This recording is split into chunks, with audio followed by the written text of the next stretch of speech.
ऐसी मजेदार और अच्छी कहानी पहले देखने के लिए हमारे चैनल को सब्सक्राइब करें और बेल आइकॉन को ऑन कर ले। गौरव हिमालय के पास बसे एक छोटे से गांव में रहता था। गांव के चारों तरफ घने जंगल और एक शांत रहस्यमयी नदी थी।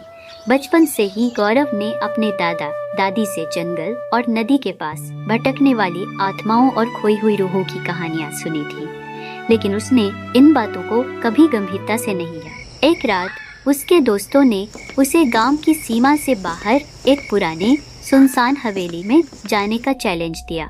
हवेली के बारे में कहा जाता था कि वहां एक महिला की आत्मा रहती है जिसे उसके पति ने बेरहमी से मार डाला था। हवेली की कहानियां सुनकर गांव वाले वहां जाना तो दूर उसका नाम लेने से भी डरते थे। गौरव ने अपने दोस्तों की बात मान ली और अकेले उस हवेली में जाने का फैसला किया। रात का समय था, चांदनी धुंध में लिपटी हुई थी और हवेली के पास पहुंचते ही गौरव को एक अजीब ठंडक महसूस होने लगी।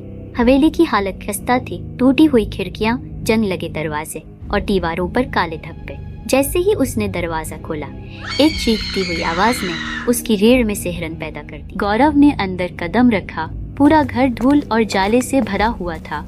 हर कोने से अजीब अजीब सी सरसराहट और फुसफुसाहट की आवाज सुनाई दे रही थी।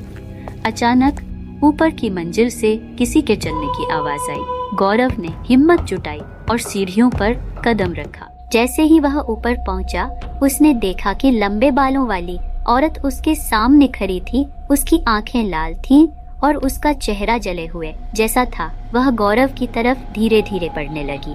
गौरव डर से कांपने लगा और भागने की कोशिश की, लेकिन तभी उस औरत ने उसे पकड़ लिया। गौरव चिल्लाने ही वाला था कि उस औरत ने धीरे से कहा, मुझे बचाओ। यह सुनकर गौरव चौंक गया। उस आत्मा ने रोते हुए बताया कि वह घरेलू हिंसा का शिकार हुई थी। उसके पति ने उसे मारकर जंगल में दफना दिया था और तब से उसकी आत्मा इस हवेली में भटक रही थी। गौरव ने उससे वादा किया कि वह उसकी मदद करेगा। अगले दिन गौरव ने अपने दोस्तों के साथ मिलकर उस आत्मा के शरीर को ढूंढने की योजना बनाई। वे उस पेड़ के पास पहुँचे जहाँ से आत्मा ने उसे संकेत दिया था। खुदाई के दौरान उन्हें एक कंकाल मिला। गौरव ने तुरंत पुलिस को बुलाया। जांच में पता चला कि कंकाल उसी महिला का था और उसका पति अब भी गांव में रह रहा था। पुलिस ने आरोपी को गिरफ्तार कर लिया और अदालत ने उसे आजीवन कारावास की सजा सुनाई।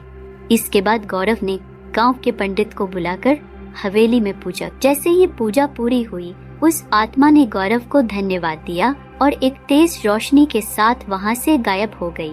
गांव के लोग गौरव की बहादुरी और नेकदिली के लिए उसकी खूब प्रशंसा करने लगे।